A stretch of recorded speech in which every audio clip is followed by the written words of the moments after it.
Yeah, so I'm not far along. Pretty soon I'll be wearing a beanie. Then you'd be like Tim Pool. Can't have that. Yeah, that's true.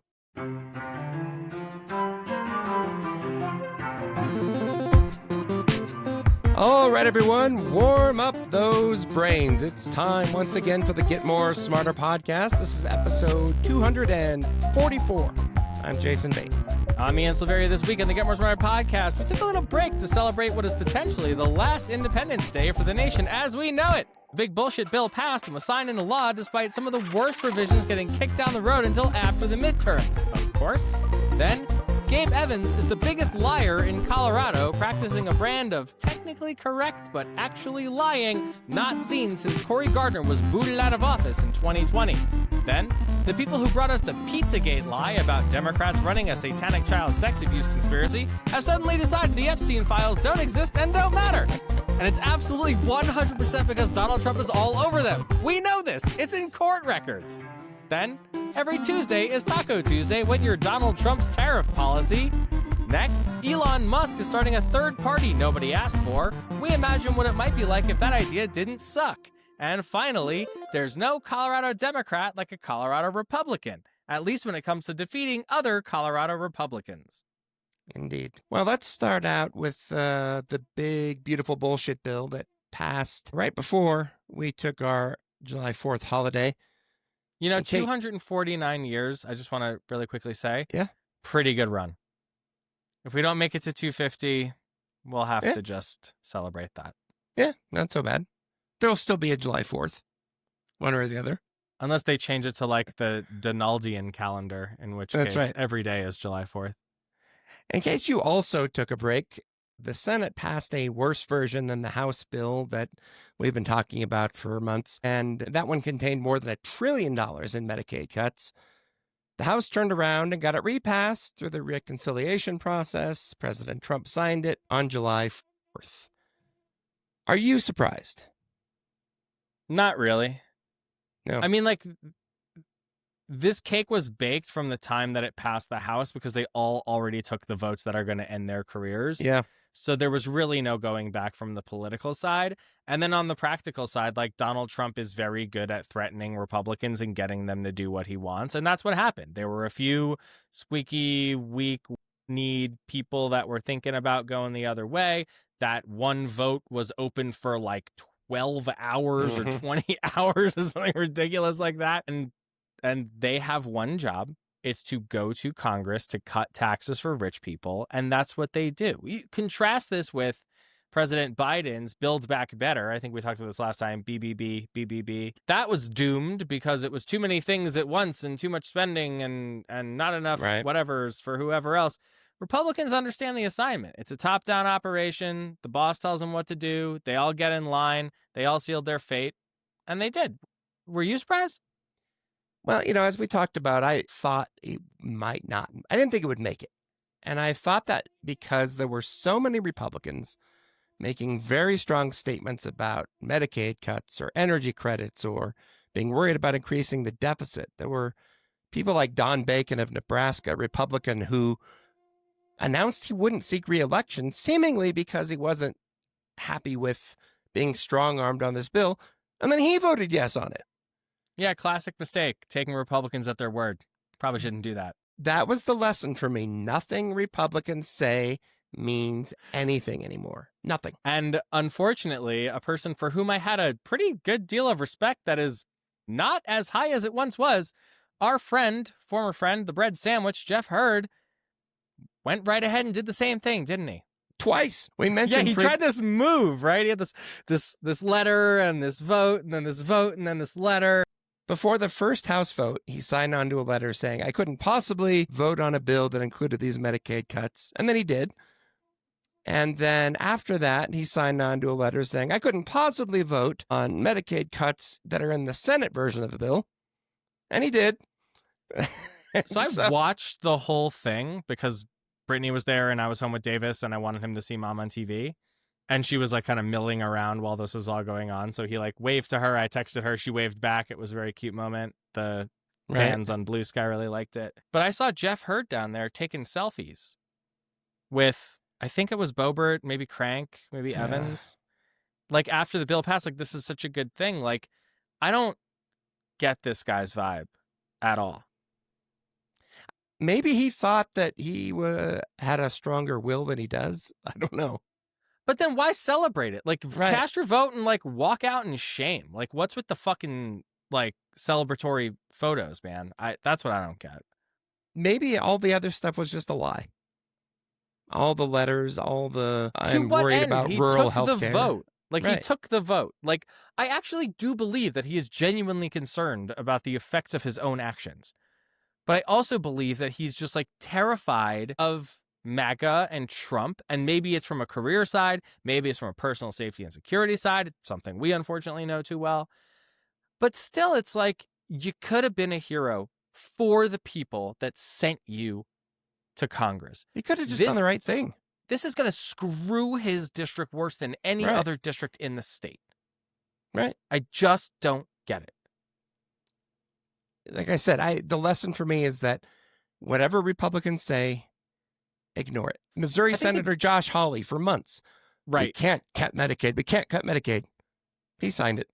He signed on. No problem. Good news is that at least in Colorado's case, the local press corps here is not fucking having it. And we have a few clips that we'll play in a minute here when we get to our section on our definitely eighth favorite member of Congress now, Gabe Evans, in Colorado. But there's no getting anything past the press corps here, which I think is a very good thing. Unfortunately, on the national level, it seems like a lot of reporters, a lot of outlets are still very content to try and artificially balance the scales to give these guys the benefit of the doubt, which they don't fucking deserve. Although I will say there are a lot of media stories lately that have been talking about what are the Medicaid cuts going to look like? What are the SNAP cuts going to look like? What are we going to do now that ICE is the police force with the highest funding level in the country? Yeah, but it feels like there's many fewer of those and more concern about like Zoran Mamdani's college applications. So like, yeah. I mean, there's that too. But I also think the deadly flooding in Texas is refocusing people a little on what happens when you cut federal funding to important services. And then like the federal funding cuts haven't even gone through, but Kristi Noem decided that she would wait 3 fucking days before actually dispatching anybody down there. What are we doing? Like, you can't even take care of people in a red state? Right. Wild shit. It's insane. So, as you mentioned, most of these cuts are going to be pushed beyond the 2026 midterm election. I don't think that will save Republicans because no one's going to forget this happened. No, and like I'm worried that like Democrats are going to take the House, all these fucking cuts are going to go into place, and then voters with brains like goldfish are going to start blaming Democrats for this. Like, we're going to have a communications challenge in our hands, and that's fine. We can handle that. But like, it is a very cynical exercise what they did to try and kick these things down the road so that it doesn't actually impact their political careers. I still think we'll be able to. And every poll we saw showed massive disapproval with this bill from all walks of the political life. No one likes this. No. Nobody wants this except for Donald Trump, big businesses, ultra right-wing freaks. Like Gabe Evans, for example. Yeah. The 8th Congressional District is now pushing this absurd lie that what Republicans actually did was put more money into Medicaid. This is the most 1984 shit I can imagine. Like, oh my God, come on, man. It's just, don't believe your lying eyes. Truth is a lie. Black is white, up is down. It's like all this SNAP, the people who are going to lose access to food because of SNAP. He's just going to be like, well, you're not really hungry. What occurred to me when I saw this, we played the Greg Cesar clip where Congressman Cesar from Texas went up to Gabe Evans on the last episode and said, hey, I want to read you a letter from your constituent. And he lied to him, said, this bill actually increases Medicaid. What are you talking about, man? Right. I have a new designation for this, which I said in the intro. It's a technically correct actual lie. And it reminds me so much of what Cory Gardner used to do, where the words that came out of his mouth in order were technically true, but it was missing context. It was the inversion of reality. It was some other technicality he was trying to get by. And Gabe Evans is just practicing this playbook in real time. Here's that clip from Kyle Clark at 9 News. A Democrat running in Colorado's most closely contested congressional district just got busted using a photo of Canadian mountains in place of Colorado mountains on his social media. It is the biggest development in that race since last week, when the Republican incumbent voted to cut about $1 trillion in funding from Medicaid and other health programs. Democrat Manny Rutnell was caught using a photo of Canadian mountains instead of Colorado mountains on his social media account. The conservative media outlet that spotted it wrote, quote, "Not sure how many Coloradans live there. We do know how many Coloradans living in the 8th congressional district are on Medicaid. About 200,000, or 1 in 3 people in Republican Rep. Gabe Evans' district. Evans just voted for the budget plan that cuts nearly $1 trillion from Medicaid and other health spending. The National Republican Congressional Committee mocked Rutnell's photo error, saying, quote, "He can't even tell the difference between Canada and Colorado. One difference between Canada and Colorado is health care. In Canada, health care is universal. In Colorado, the independent health policy group KFF estimates that almost 200,000 Coloradans could lose their health coverage as a result of the Medicaid cuts Evans supported." With 16 months until the midterms, we will be watching closely to see whether Manny Rutnell's photo error or Representative Evans' vote to cut Medicaid impacts that race. Well done. I also want to highlight this story from fairly new reporter at the Colorado Sun, Taylor Dolvin, who also did not take any bullshit spin from Gabe Evans. Headline in the Colorado Sun: Gabe Evans claims the Republican tax and spending bill he voted for doesn't cut Medicaid. That's misleading. The law includes an estimated $1 trillion cut to Medicaid spending over the next 10 years, leaving 11.8 million more people uninsured across the nation. She goes over this interaction that we talked about with Congressman Cesar. Evans voted for the bill, as did his 3 fellow Republican members of Congress, Lauren Boebert, Jeff Crank, and Jeff Hurd. Trump signed the bill into law on Friday, celebrating our nation's 249th birthday. Here's a couple killers here. Evans appeared to be the only Colorado representative claiming that the law does not cut Medicaid, and he's made the claim repeatedly. But while federal spending on Medicaid will increase each year over the next decade, the amount each year will now be far lower than previously set under prior law. This is what I mean by technically correct actual lie. And Evans fucking knows this, right? Right.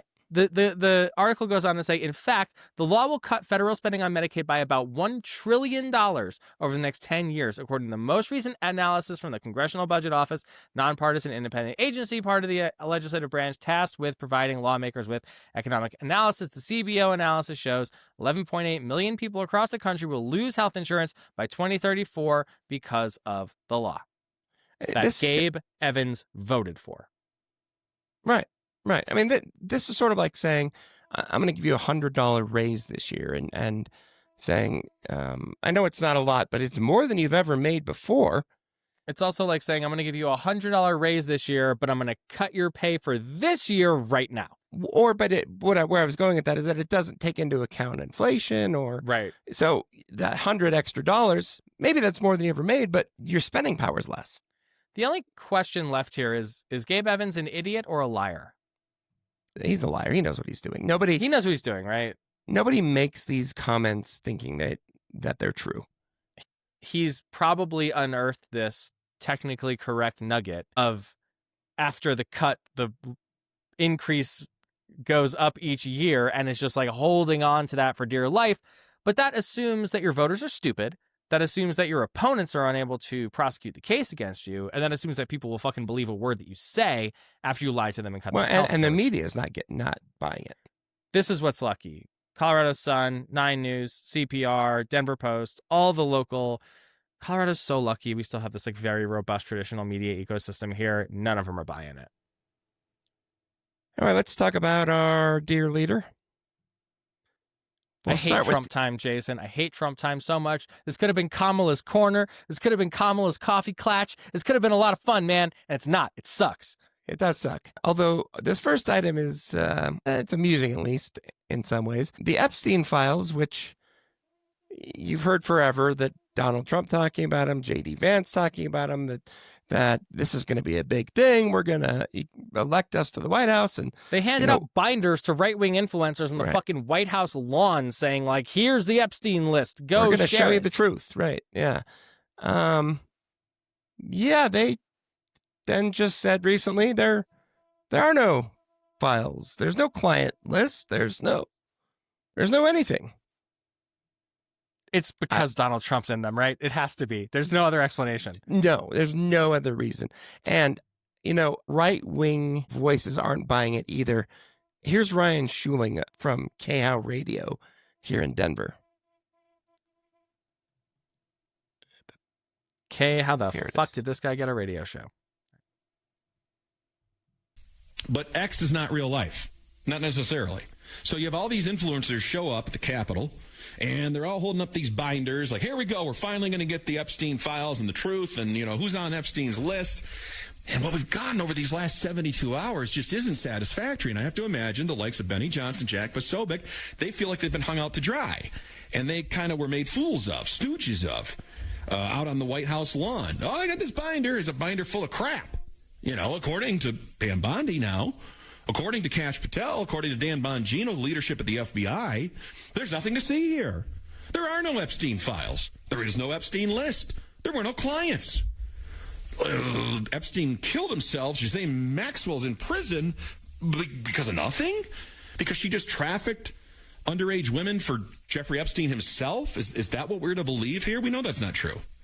We know that's not true based on observable evidence in the public sphere. And so I'm not going to be lied to, and I know a lot of you don't want that either, on a matter of this importance and of something this dire, this dark. And why is this information being withheld? Why is it being covered up? And here is, again, that entire portion, Dana Bash, CNN, setting this up, and then going to... Here. Yeah, so there's somebody who's not buying the bullshit. And again, for good reason. The client list that supposedly does not exist now seemed to exist as recently as February 21st when Pam Bondi was on Fox News. One of the things that you alluded to, and this is something Donald Trump has talked about, the DOJ may be releasing the list of Jeffrey Epstein's clients. Will that really happen? It's sitting on my desk right now to review.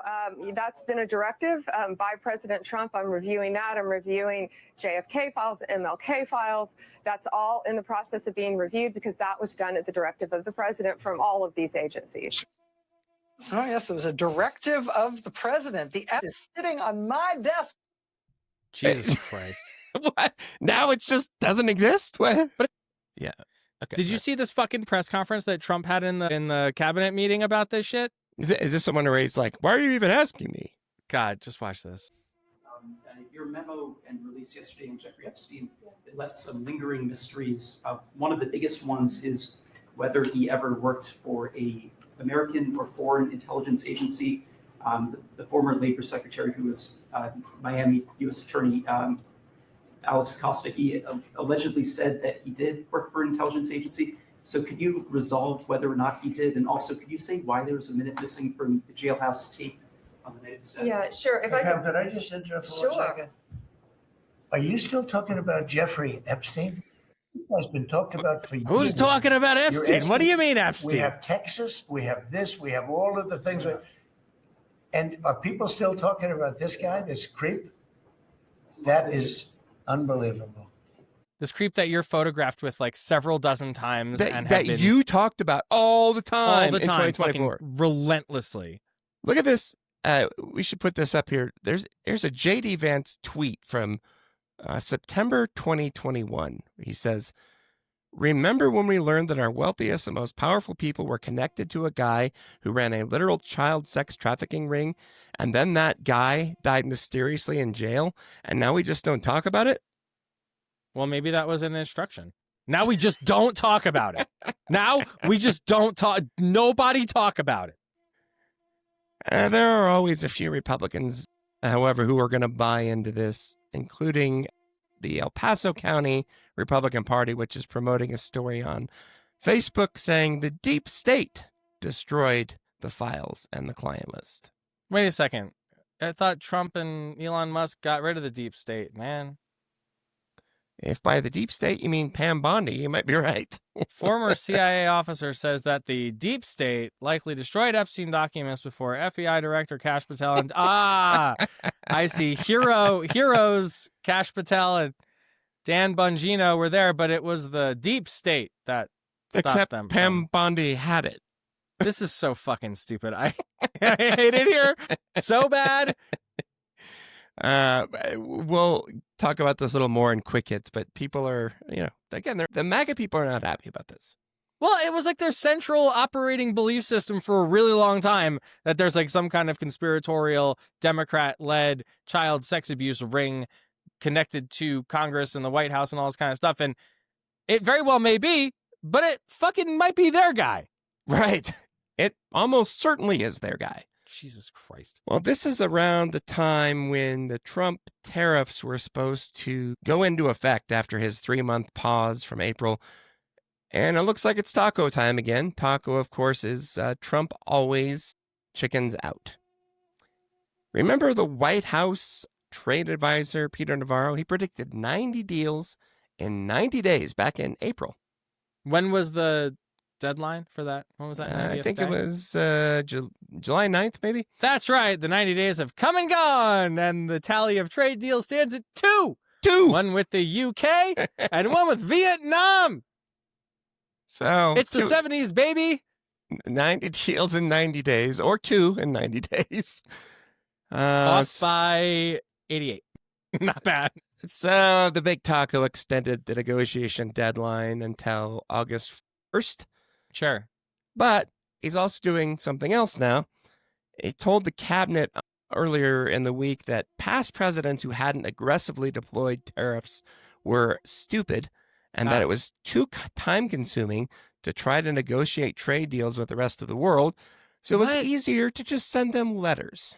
Wasn't that the whole fucking point? Is that he's going to negotiate all these great deals and we're going to make deals great again? He's a great negotiator. But now it's too much to do 90 deals in 90 days and he doesn't have time. Who has time for that? Who has time for that? Who's still talking about Jeffrey Epstein? What are you guys doing? Yeah, we don't have time. We got to send letters out. Are these letters going to be copy edited? No, we don't have time for that. Look at this bullshit. This letter that was sent to the Prime Minister of Japan, somebody marked up. Like every 10th word is randomly capitalized. He's really into the camel case. This might mean that he actually wrote this motherfucker. It might. It might. It's just, it is a great honor for me to send you this letter in that it demonstrates the strength and commitment of our trading relationship. There's another thing he says in here. Trade deficits engendered by Japan's tariff and non-tariff policies and trade barriers. What does that mean? It's just gibberish. I love this so much. I love the capital R in reciprocal. And it's not clear how these letters arrived at the desks of these world leaders. Because apparently nobody saw them. It may have been the White House just released their own copies? They might have, or they might have just posted them on True Social or something and figured people would read them. I don't know. I guess they would figure it right. Yeah, but I mean, we really don't have anybody who can just. Well, Trump can't use a computer, so if he wrote it, he didn't type it. So somebody had to have typed it. I just love that, the people who take dictation are still, improperly capitalizing letters randomly in the middle of fucking sentences. It's just so good. Some of the other letters, too, misgendered different world leaders, and it's just, I mean, come on. Mr. Prime Minister seems redundant. Yeah, probably. Mr. Leader President guy. So, former Prime Minister Elon Musk is talking about starting a third party because he's really mad that Republicans passed the big, beautiful bullshit bill. And it wasn't enough spending cuts, right? That's the crux of the problem. Or it raised the debt limit, I guess. Raised the debt limit, which he didn't like, and didn't include the green energy subsidies, which hurts Tesla. No, right. So, because all national policy is supposed to be service for donors. Yes. I forgot about that. Yeah. The question then would be, even though he's the richest guy in the world, can this be done? Can you make a viable third party? I have this conversation a lot with folks, and my general answer is no. But I think the thought experiment we're going to go through here is what would it look like? So let me lay down my argument first, and then we can have fun with it. The reason why I don't think in American politics right now you can have a third party is because the issues have been binarily polarized between the two parties. Take abortion. One party thinks there should be abortions. One party should think there should be no abortions. There is no middle ground on that, right? There's no some abortion party. Right? There's no some abortion party. Abortions for all, miniature American flags for some. There's the gun safety, right? Like some people think you should have restrictions on guns. Some people think there should be no restrictions on guns. People A are Democrats, people B are Republicans. Even though I'm a gun owner, even though I am not like a pure Democrat on this issue, I would never vote for a Republican because their gun policy is fucking abhorrent. I would rather vote for Democrats, even if they want to like, do an assault weapons ban, right? So that's practically why it won't work, because there is no middle ground on the most main issues that most voters actually vote on. That's my argument. And a viable third party has to have a viable platform that makes sense to people. Right. The instinct is to like try and find some kind of needle threading of social conservative, or actually of fiscal conservative, social liberal. There's a really good 30 Rock bit where Alec Baldwin is like grilling Liz Lemon's boyfriend. He goes, "What are your politics?" And he goes, "Social liberal or social conservative, fiscal liberal." And like that doesn't exist, right? Like, but the other one already does exist. It's libertarian. Well, that's the thing. And like libertarians can't fucking win elections, right? So like you have 2 independent U.S. senators, Angus King and Bernie Sanders, Maine and Vermont. You have 0 unaffiliated members of the United States House of Representatives, right? Not one of the 435 members of Congress are not a Democrat or a Republican. And in state legislatures, your mileage varies only slightly, with like Alaska has a handful of independents forming sort of a governing majority. But the question I always come back to is like, what do you fucking stand for? Like, what's your actual policy platform? What do you believe in? Because at the end of the day, if you describe it, chances are you're just ending up in one of the other camps, right? Yep. But beyond that, if you could figure that out, the problem becomes, how do you roll it out strategically? And because you have to win for this to get anywhere. The function of a political party is to win elections and then gain power and then advance an agenda. Right? And it's going to take a while. You're not going to get anybody in the White House anytime soon. You're not going to get a senator, a third-party senator anytime soon. And especially if it's Elon Musk bankrolling you, because we know from the Wisconsin special election and the state Supreme Court and the other special elections that he funded, he's fucking toxic. The only thing he's going to do is split the Republican vote, to which I say, I wish him lots of success in starting this new party. But do you think he's actually going to go through with it? I don't think he'll go through with it. I don't think it'll become anything. But if you were going to do it, I think if it were me, my goal would be, let's see if we can get one member of Congress in 2026. I would like pick a state. Yeah. I would like look at a specific state, and like we can bring up this map from the Washington Post's Philip Bump to talk a little bit about this.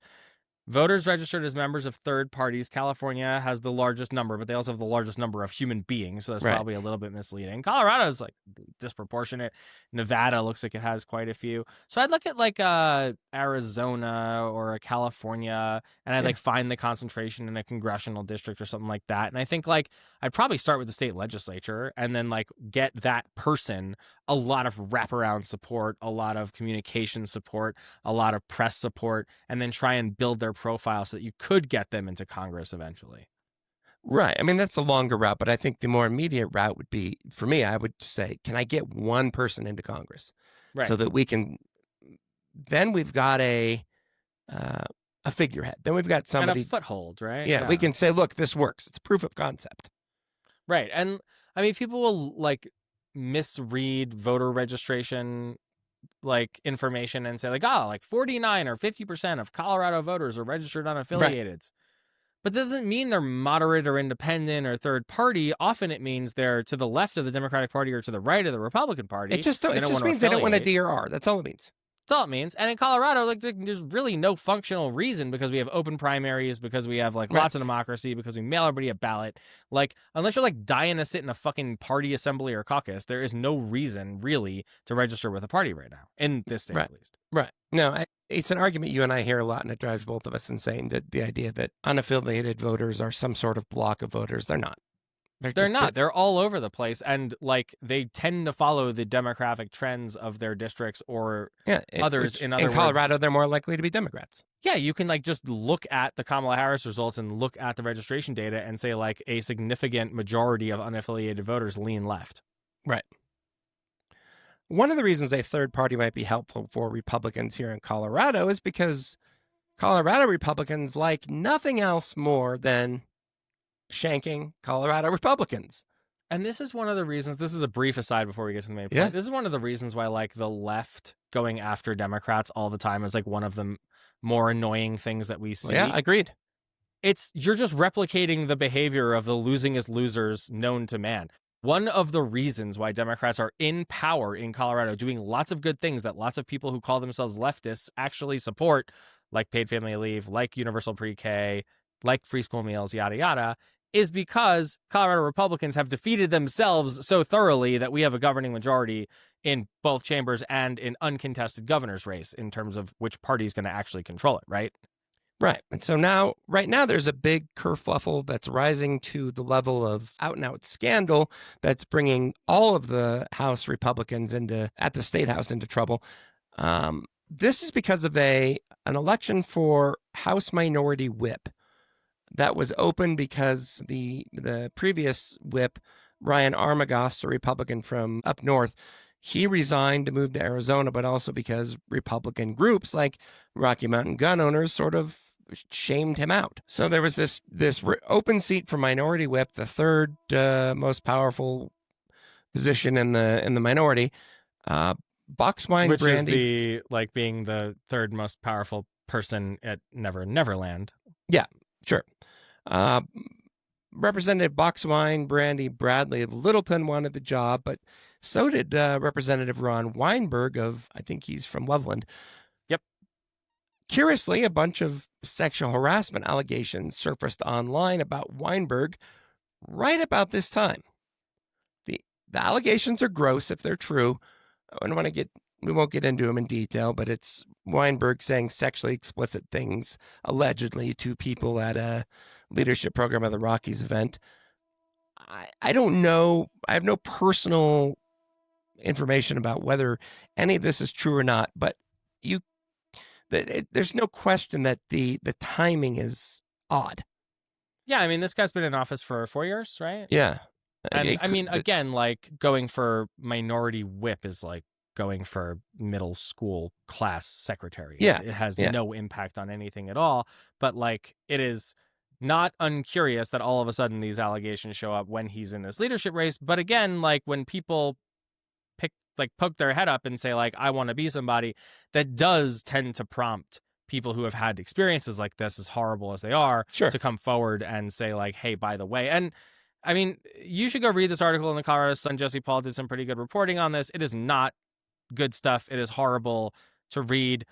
But once again, I just want to point out that these are the self-described family values party who spend a lot of time and energy going after gay people and trans people, calling them all sorts of horrible epithets, dealing with sexuality. And at the same time, this is how they allegedly behave. Weinberg's own wife says that she was with him at these events and that this didn't happen. And she's been openly questioning why this is happening now. Bradley, by the way, dropped out of the race for whip to endorse Ken DeGraff, which is funny for a lot of reasons. But here's where it's starting to get worse.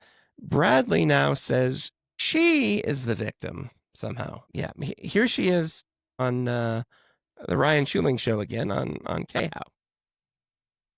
How the fuck are we playing so many clips from this guy? Wife of Ron, on Facebook earlier today, and this is right after Jacqueline Anderson. I can say without question that the claims made by these two, and nothing was said then.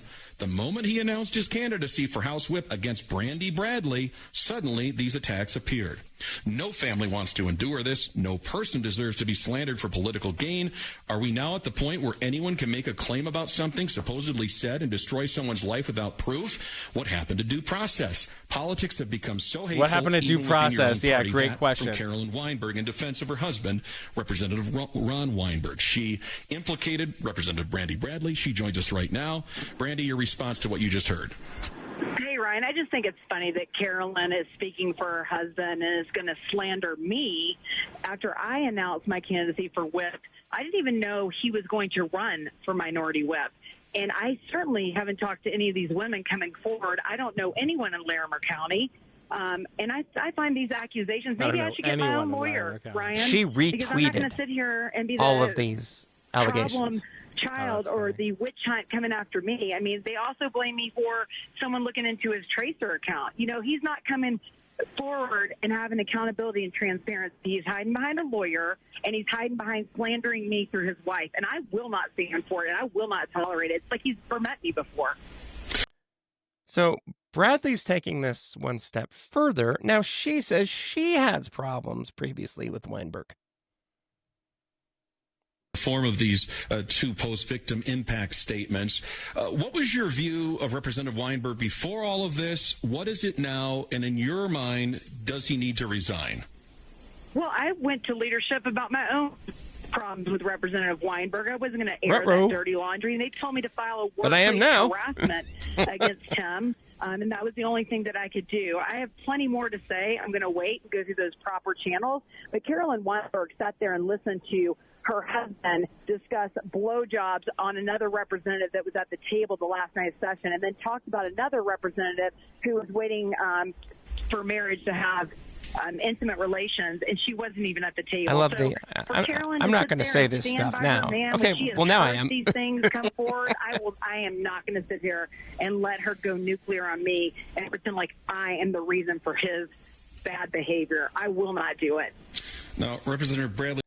I also love that she like says blowjobs, then 2 seconds later goes like intimate relations. Right. It's like this is just like the most like sad, pathetic group of weird people, just like circular firing squad, powerless, in defeat, in exile, fighting over the ashes of a thing that used to be competitive and doing themselves absolutely no fucking favors. Like, well, and here's where it's getting worse, because she's accusing the leadership in the House, including Minority Leader Rose Puglisi, of not doing anything when she brought her concerns to her.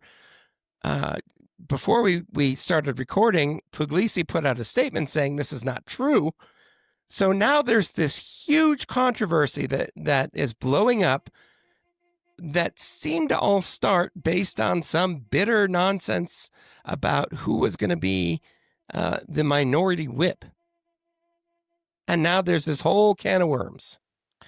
Megan Schrader with the Denver Post writes an opinion column titled Rep. Weinberg Drops Bid for Leadership Amid Allegations of Impropriety. It's progress. The lead is, do not despair about Rep. Ron Weinberg's gross behavior, but rejoice that brave women came forward to share their experiences and quickly shut down his political advancement. Do I know for certain that Heather Booth, an elected school board member from Elizabeth, and Jacqueline Anderson, the former vice chair of the Mesa County Republican Party, are telling the truth in their letter recounting Weinberg's inappropriate remarks? No. But if Me Too taught us anything, it's that the cost of speaking up in politics is high, and remaining silent is rewarded. These brave women appear to have no motive other than to do the right thing by coming forward. Also, others witnessed the remarks. I think that says it all.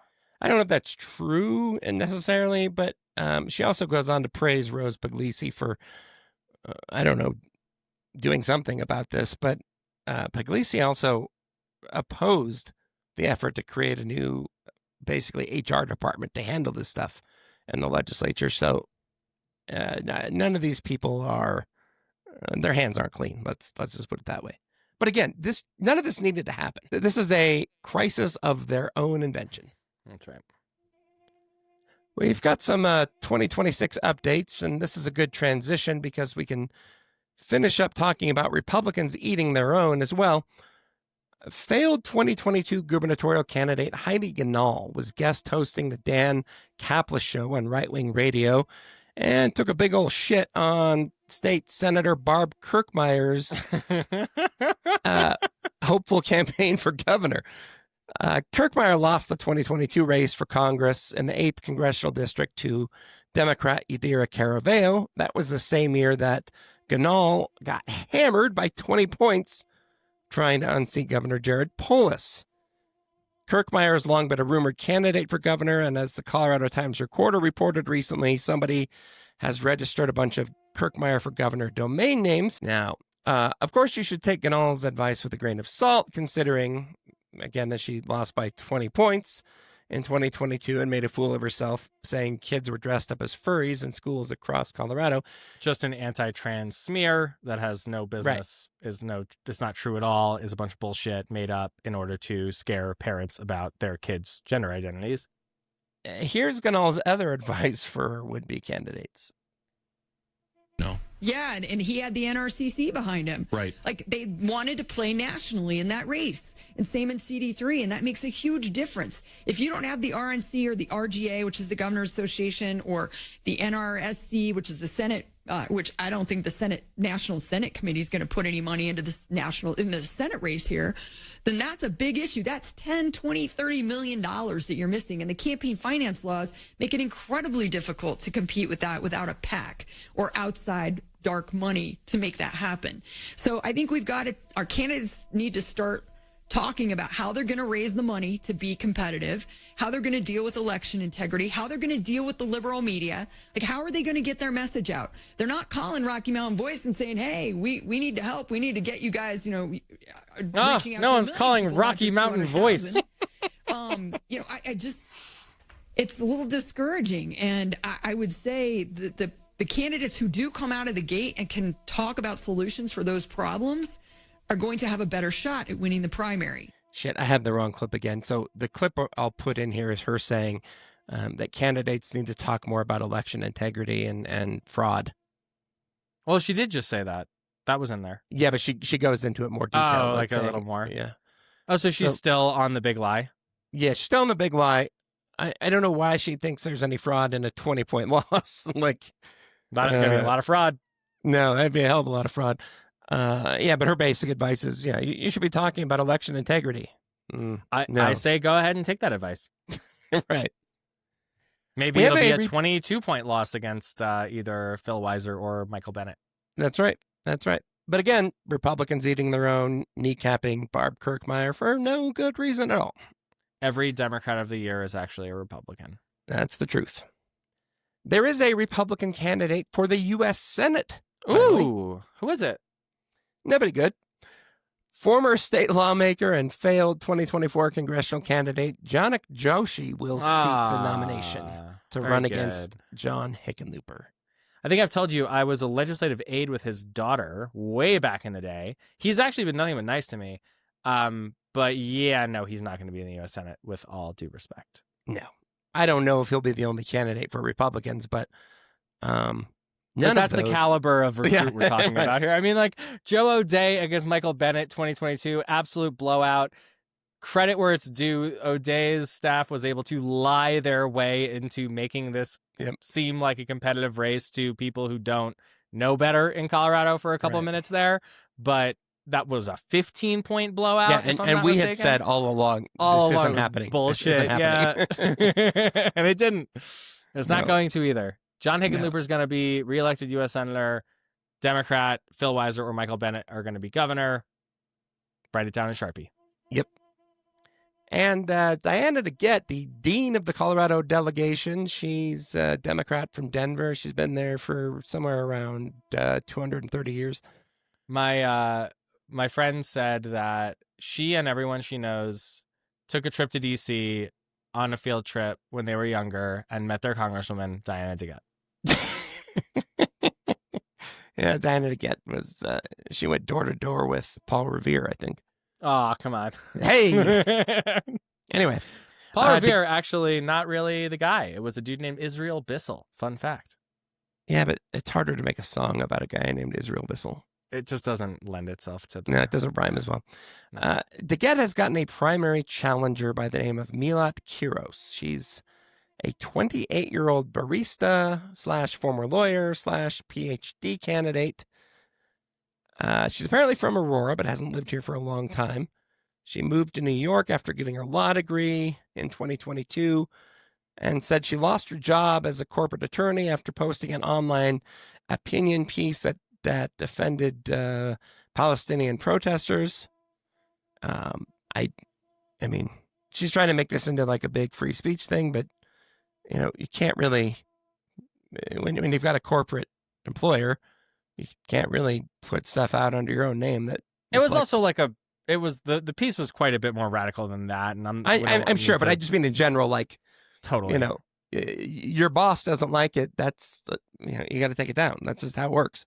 Well, I mean, it's not just that. It's like when you are an employee of a company, a law firm, a corporation, whatever it is, like your public statements reflect your company reflects your public statements. Absolutely. Like it is not a matter of free speech in any way, shape, or form to question the legitimacy of Israel's existence, which is actually the core of the piece. And I think the major problem with what she wrote there, it wasn't just like, I don't like war or Netanyahu's bad. It was like Israel is illegitimate was like the core argument in the piece. And she's running a sort of copycat Mamdani kind of race, right? Like, I'm young, my opponent is not, I'm a fresh face, we deserve new leadership kind of thing.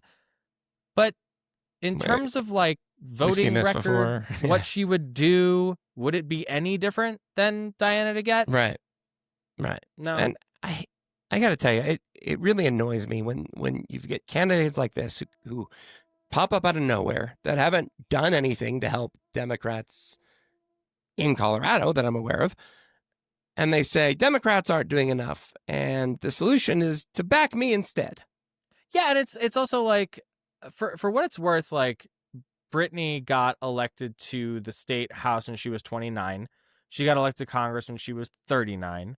Like, she spent 10 years in the state legislature figuring out how to do the job of policymaking, how to do the job of constituent services, how to do the job of negotiating legislation.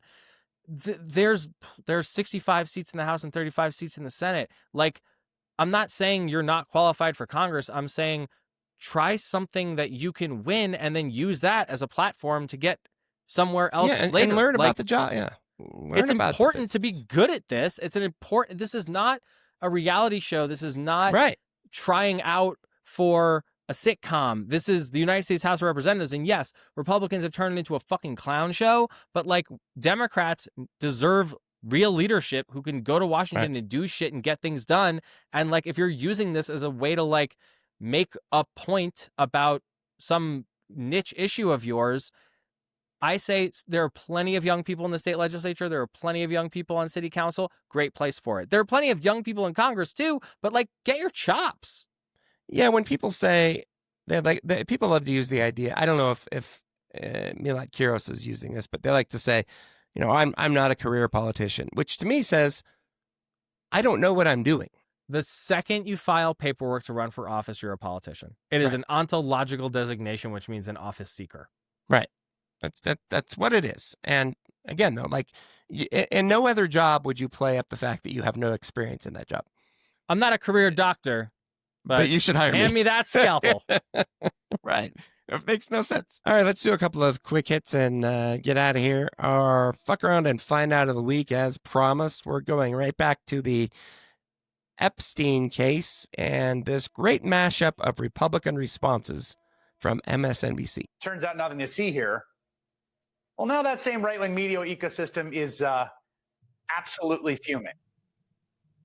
The whole thing that this tape shows you Tucker Carlson joke, but worse than that, it's a joke that we all get. Like, they're not fooling anybody. So I feel like we're at a dangerous point now. So now, by coming in, Alex Jones, the Trump administration has become part of it. I mean, it's just you cannot see it any other way. So I just got to the office. I'm going to go throw up, actually. And this only happens every few years when something really, really bad happens or something. I mean, I'm physically going to puke probably right now. My mouth is watering right now. Because I have integrity. No, you don't. But I just really need the Trump administration to succeed and to save this country. And they're doing so much good. And then for them to do something like this tears my guts out. Do you see what you've done, Pam Bondi? God. At least Alex Jones is staying consistent, man.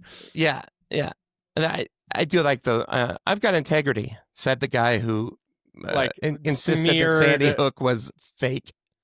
Repeatedly smeared the parents of dead children murdered by an assault weapon.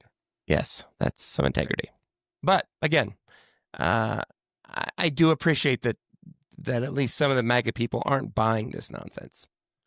Yeah, credit where it's due. I guess so. Here's a dumb thing. Conservative group in Colorado called Advance Colorado has filed a petition to President Trump asking him to reverse the 2023 renaming of Mount Evans to Mount Blue Sky. Why do they hope it's going to help Gabe-ish? I don't know. Who gives a shit? It's just whatever, man. This is like, what did he renamed Mount Denali in Alaska back to Mount McKinley, or has he done that yet? He wants to, yeah. Yeah. This is so silly. I mean, it's every war is a culture war. I also like that it's Mount Blue Sky. Maybe they want to change it to Mount X. Mount Red Sky. Mount Twitter. Yeah, Mount Trump, whatever. And finally, our gibberish of the week. Here's President Trump praising President of Liberia, Joseph Boakai, during a recent visit to Washington, D.C. And also, we want to encourage American involvement in the investment in Liberia. Yeah. We'd like to see that happen. We want to work with the United States in peace and security within the region, because we are committed to that. And we just want to thank you so much for this opportunity. Well, thank you. And such good English, such beautiful. Oh, God. Where did you learn to speak so beautifully? Oh, God. Where were you educated? Where? Yes, sir. In Liberia. Yes, sir. Well, that's very interesting. That's beautiful English. Sure. I have people at this table can't speak nearly as well, Very and good, sir. Thank you. they come from here. So thank you very much. Hey, Jason, what's the official language of Liberia? I would believe it's English. Motherfucker. What an asshole. Liberia has long been one of the U.S.'s closest partners in Africa. Their official language is English. They are very well connected to the United States. Hi. If you because we live in hell, if you Google Liberia, the autocomplete after the letter E is Liberia official language. Right.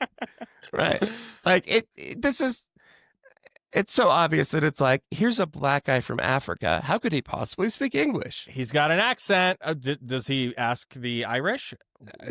Wonderful. Wonderful English you speak there. Wonderful. Does he ask the Australians? My gosh, where did you learn to speak such wonderful English? You Canadians. Wow. It's amazing. Christ. All right. That's it for us this week. The Get More Smarter podcast is a production of ColoradoPolls.com and The Big Horn Company. Our hosts are me, Ian Silveria, and America's dad, Jason Bain, who somehow managed to figure out how to produce and engineer this thing. Megan does the video. I do the Substack. I do other stuff. We all do other stuff. Rick does other stuff. Breakmaster Cylinder made the theme song.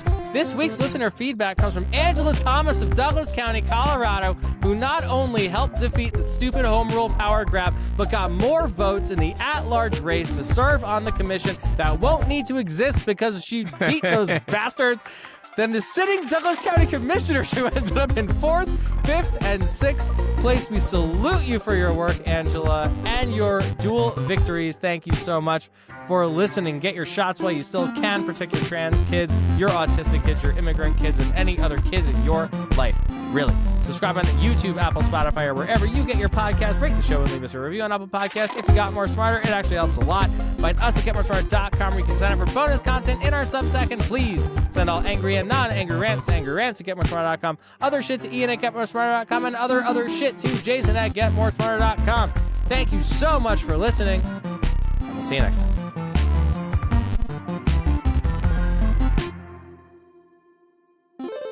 It just like won't matter to so many people. Did you see the press conference that Trump had in the? Oh, I lost. You definitely don't want to miss the don't great watch deals this season. Summertime savings right now, Roger. Get yourself a Mazda.